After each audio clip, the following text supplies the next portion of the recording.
Good morning.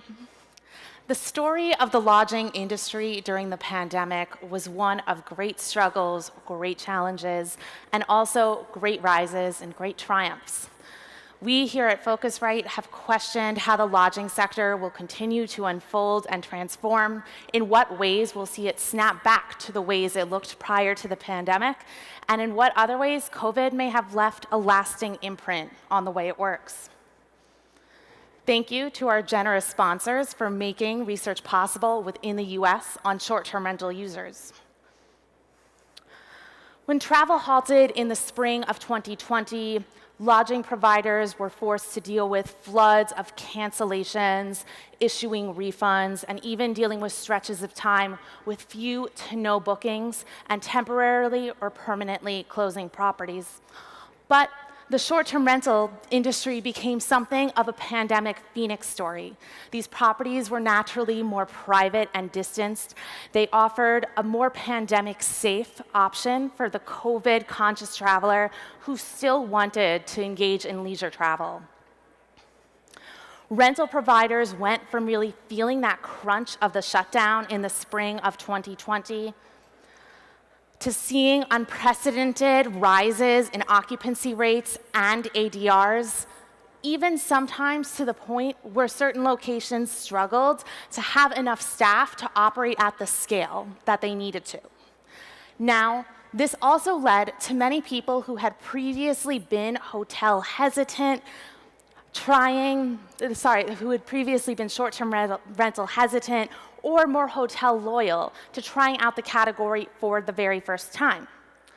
Now, for short-term rental users whose most recent rental stay was in 2019, 35% said that they were first-time users in the category, which is already quite big. But in 2020, that rose to a huge 43%, which is extremely significant in first-time usership. Now, given how complicated the circumstances were in 2020, we expect this to be a more temporary burst in first-time usership. However, it's an extremely good opportunity to have good impressions left on new users who can now be caught or reeled into using that short-term rental category. But as we move deeper into post-vaccine recovery, it also means recovery for other lodging sectors, namely hotels. Phocuswright sized the US lodging market and found that short-term rentals jumped from 17% of gross lodging bookings in 2019 to 23% in 2020, and then to a whopping 27% of gross lodging bookings in 2021. Now, as hotels do regain some share, things begin to open again, and also circumstances change with increased international travel and business travel. We expect this to level out a bit and for short-term rentals to remain at just under a quarter of gross lodging bookings through 2024.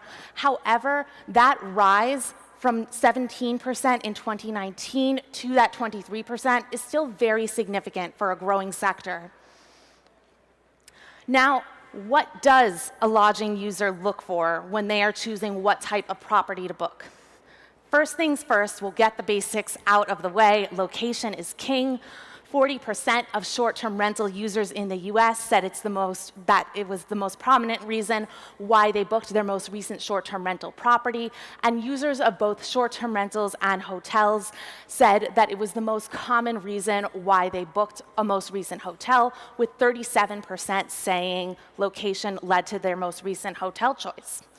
We are seeing some indicators that internationally, for short-term rentals, the locations of rental properties might be missing the mark. 43% of US short-term rental users whose most recent trip was domestic chose the property because of its location.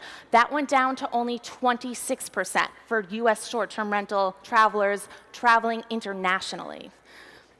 Now, we would never conflate all international markets. They all have their unique sets of circumstances and situations going on there. But this is a flag that it's possible short-term rentals might not be open and available in the hottest destinations that users want. Now, another thing that we're hearing very loud and clear is that across major global markets, travelers want value for their money with their lodging bookings. Value for the money doesn't mean that they necessarily want lodging that's cheap, more that they want a feeling that their money that they're putting towards the bookings is working hard for them to make the experience as good as it can be. So whether they're paying $100 a night or $1,000 a night, they want a sense that that money is going far for them. Now, when it comes to what types of accommodations travelers are willing to consider, they are not pigeonholing themselves into any given category, especially the short-term rental users. They have hybrid consideration sets about what types of lodging they're going to consider. 39 to 64% of short-term rental travelers across major markets considered a hotel the most recent time they booked a short-term rental. So it's important for providers to consider that travelers are shopping for different options, they're looking at prices, they're comparing them, and they might be tempted by other types of offers for other lodging categories along the way. Groups are not an exception to this.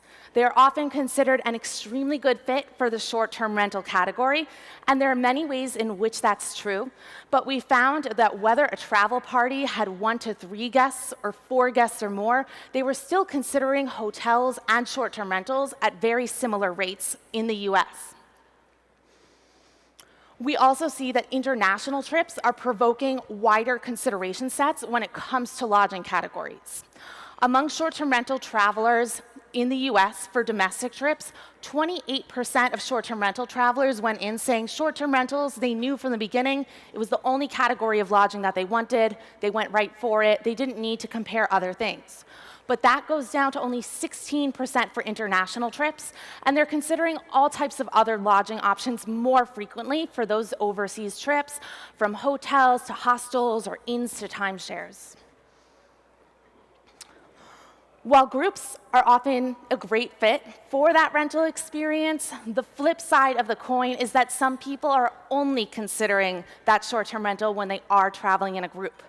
47 to 62% of short-term rental users across major markets said that they primarily consider rental options when they are traveling in a group, leaving a lot of opportunity on the table for smaller parties to potentially go towards other lodging sectors. That 62% number at the high end of the bracket are the US travelers. They were the most likely of any market that we looked at to say that they primarily consider the short-term rental category for group travel.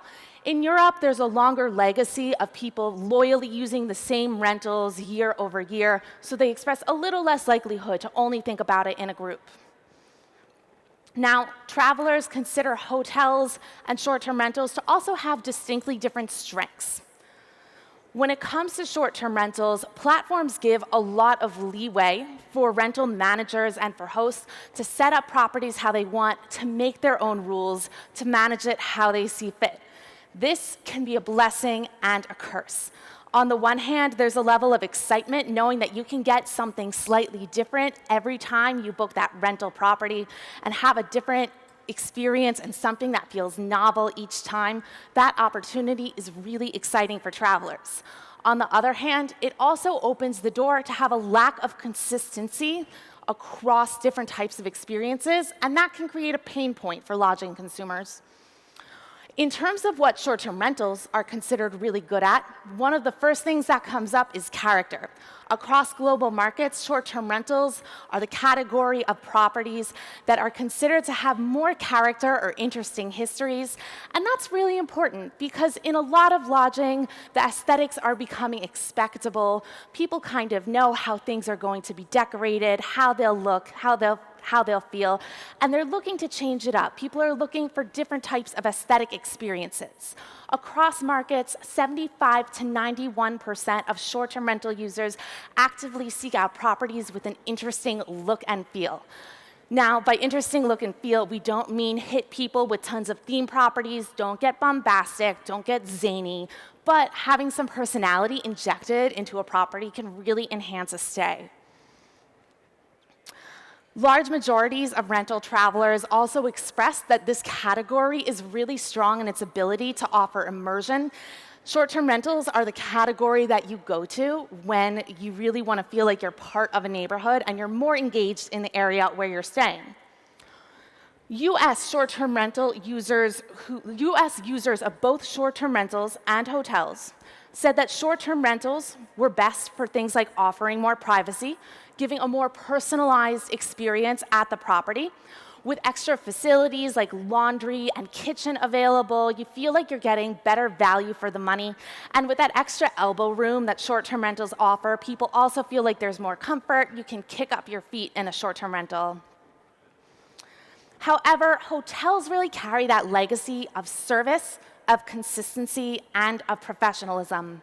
This is a category of lodging that's run by people who train for their full careers in really optimizing their service approach, in optimizing their management approach, and it shows. Travelers really reflect. They understand hotels are the more professionalized category, especially from a service approach. Across global markets, there's a stronger sense that hotels perform better than rentals when it comes to guest services, and that includes services for other parts of the trip, support for things like tours and activities. Hotels are the category you go to when you need help and you need to feel a sense of support throughout multiple touch points of your trip, not just the lodging experience.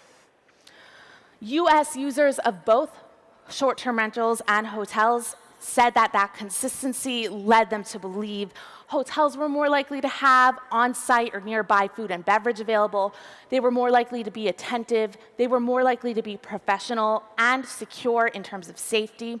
1 in 4 of these short-term rental and hotel users who recently booked a hotel said they chose that hotel property because it felt safer to them. And that service also extends to some really important things when it comes to those international non-English speaking markets. 81% of US outbound international travelers said that they trust hotel staff to speak better English than your average short-term rental host. Hotels have also sent a lot of really consistent brand messaging throughout COVID about the protocols for cleaning that they were going to use for different properties across their portfolio. Travelers have really heard that. 64% of US travelers believe that hotels hold themselves to a higher standard of cleanliness than short-term rentals. Now, that doesn't mean that they don't believe short-term rentals can be clean. It doesn't mean they haven't had good experiences staying in short-term rentals that were clean. It just means that they expect the average hotel to be cleaner than your average short-term rental. We see some indicators, however, that hosts in the US of short-term rentals might not be fully understanding of the competition that they're up against. US short-term rental hosts are more likely to say that their primary competition are other short-term rentals within their luxury tier as opposed to hotels. And this is problematic because we see that the majority of consumers are considering both types of lodging. So as we continue to move into this post-vaccine development and recovery, this could potentially prove a threat. So with all of these relative strengths and weaknesses about hotels and short-term rentals laid out on the table, which lodging category is the winner? Who do we think is going to come out on top? Well, the answer is the consumer. The options for consumers are getting more sophisticated. They're going to be higher quality as both sectors continue to develop. More funding is being put into the short-term rental ecosystem. More companies are reaching scale, and that part of the market is becoming more professionalized. And we also expect that hotels will continue to improve their offerings in order to compete. So for consumers, the future is looking fantastic for their lodging landscape. But for providers, this is where the heat is really on, to really sharpen their value propositions, to brand better, to price really strategically, and to know their customer better than ever before. Thank you.